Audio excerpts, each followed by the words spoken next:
Hello everyone, welcome back. So I've just watched the leak reveal a few hours ago for Path of Exile, Settlers of Kalgur, and I want to share my opinions on what I've seen, what are my takes on everything, so let's have a look at all of that. First, the league mechanic. It is, in my opinion, this city builder light, as I would refer to it. It uses real time to do things around a city like mine, process materials, send out ships to trade, and uses a new resource, gold, to make things happen.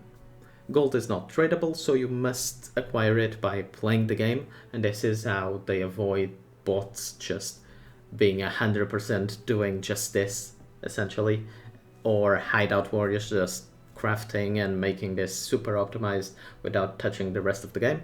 So you can only obtain gold by going out and playing the game. The mechanic itself still interacts with maps since you need gold but also minerals to make things happen, and minerals come from mining veins which will appear in every single map, potentially twice. This is like the core piece of the league mechanic. There are 5 or 6 types of minerals that you can come in contact with, and they're all guarded by different monsters, different encounters, and all of that. So this is what you can expect to find during maps. Very interesting, and to me it kind of came out of the blue. You can have followers from the league mechanic run maps for you now. These will essentially, there's a queue of maps that you can put in there. They can be rolled, they can be whatever difficulty you want. We didn't see anything of that sort, but I assume they can also be uniques. And yeah, they just run them through time. Again, real-time mechanic here. But after some time they will have random map and you can claim the rewards, which is very, very interesting as a mechanic. Keep in mind, if the map is too difficult and your followers aren't up to the challenge, they can potentially just flat out die, and I assume you'd lose the map and all the rewards that would be attached to it. Not entirely sure on that though. Another system with the league mechanic, and I know there's a lot of things here, but just stay with me guys, there's a bunch more things to cover. So the rune enchantment system, you can now essentially enchant weapons with runes. Runes come from the league mechanic through trading with Kalgur, primarily, it was what was told to us, and also from bossing. There are over 100 different enchants that you can find, so every build is kind of going to have something that they can use, I would expect. And these are only 4 weapons, and there are some very crazy things that I could see. For example, Fizz as extra of all elements, Point Blank, Iron Grip, Projectiles Return to You, Trigger. There's a bunch of things here. These would be probably the higher ends, but yeah, very, very exciting and very, very powerful things here. After that, once again, through the league mechanic, recombinators are back. I'm super excited for this. Loved Sentinel. Recombinators were very fun to use, and it has changed a little bit, so now it requires both gold and disenchant dust, which is a material that you can get through disenchanting items in a specific building in this league mechanic.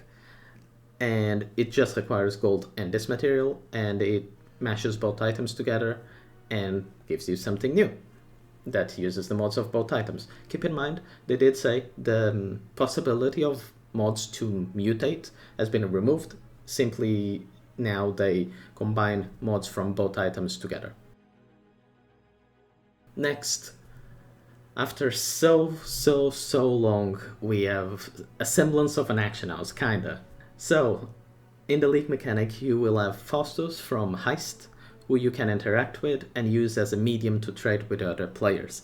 You will simply state what you want to trade, for what rate, and you can set your trade in there, and it will notify you when the trade is complete, or show you trades with a value that is similar to the one you've input or lower.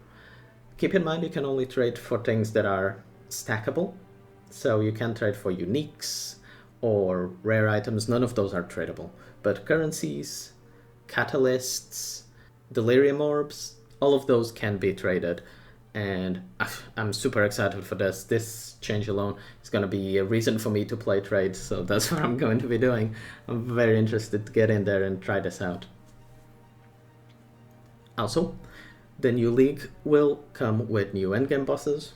Awesome, love that. These bosses will actually take some of your sailors as hostage and fight you. And you will need to go fight them to free your people. Or you can have the option to also pay a ransom they will ask for, or leave your sailors to die. The choice is yours. Overall, the league mechanic sounds very, very interesting and promising. I don't dislike real-time strategy games, but can understand if that is not the type of thing that you are into. And if you don't like it, finding out about that might completely destroy the hype for the season, as these things tend to be one of those that you have a love it or hate it type of relationship with. For class and skill changes, we have a near full rework of Gladiator and a completely new ascendancy in Warden. So firstly, the Gladiator looks very, very promising. I like that they are adding support to retaliation skills and new skills into this bracket. Some of these look spectacular and I can't wait to try them out eventually. On top of that, the changes to bleed look very interesting.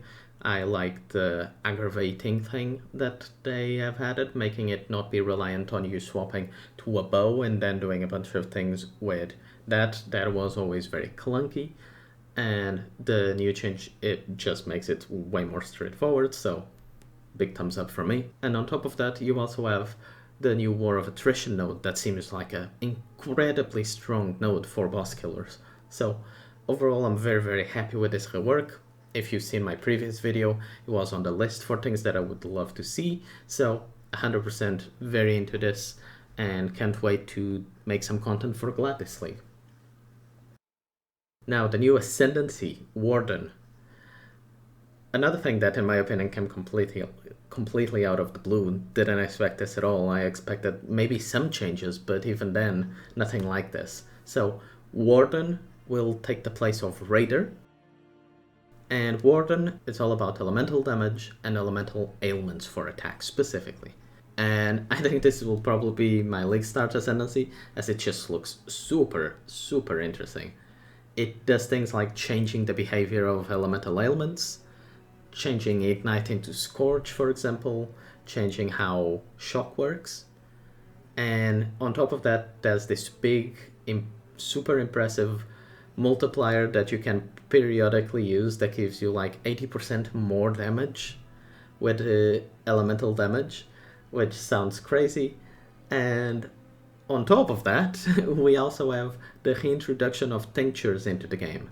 They have been reworked and they now come from vendors, and you can find a bunch of them, apparently kind of like flasks, and very, very, very interested in trying all of this out.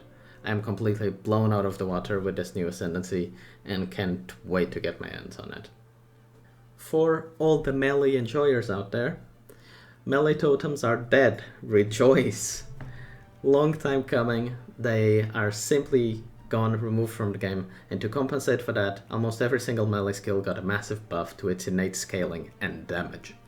According to the devs, most skills should be dealing around 75% more damage with these changes, so very, very cool to see.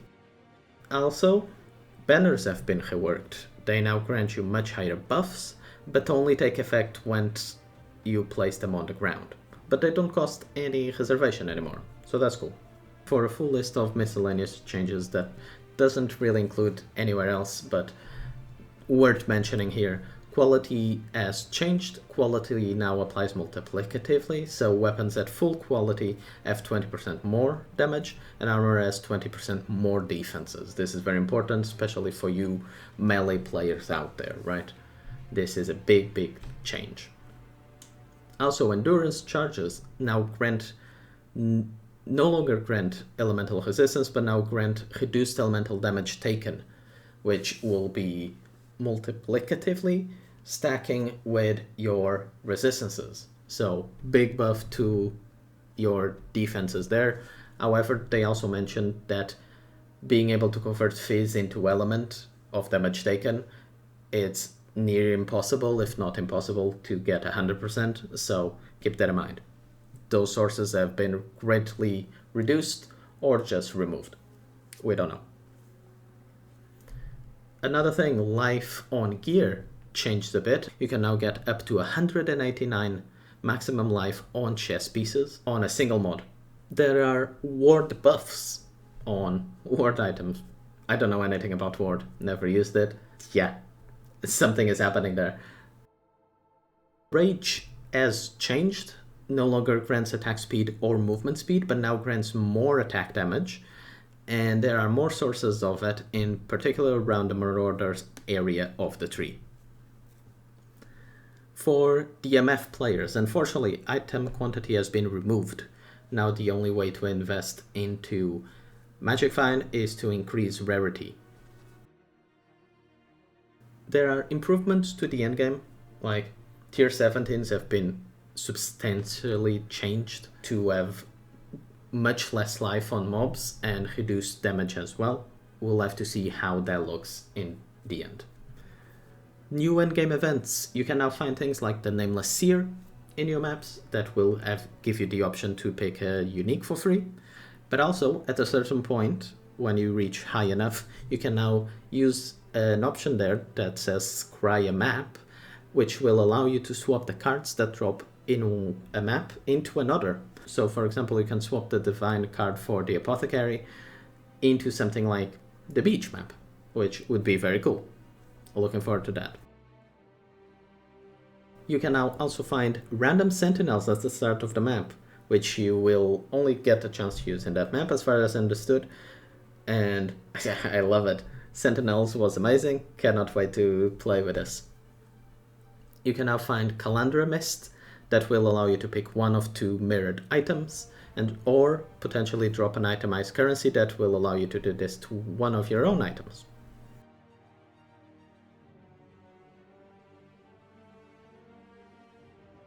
There's a bunch of new chisels as well, with things like increased rarity, increased pack size, increased divination cards dropped, and much, much more. And I'm sure there's a ton more things that happened throughout this 2-hour long league reveal, but I'm trying to keep this a little bit concise and just focus on the majority of things that are, game changing and very, very important. So if you want a full list of changes, as I said, I'll leave a link to the patch notes in the description. I cannot wait to start this league. It's very, very exciting, very big changes. I wanted them to bounce back from Necropolis, and from what I can see here, they are looking to do just that. So I'm very excited for this. I'll be putting out content for PoE for some league starters that I think are going to be very interesting and very powerful. So if that's something that you want to see, subscribe to the channel so you don't miss that out. But for now, thank you so much for watching, guys, and I'll catch you all later. Bye-bye.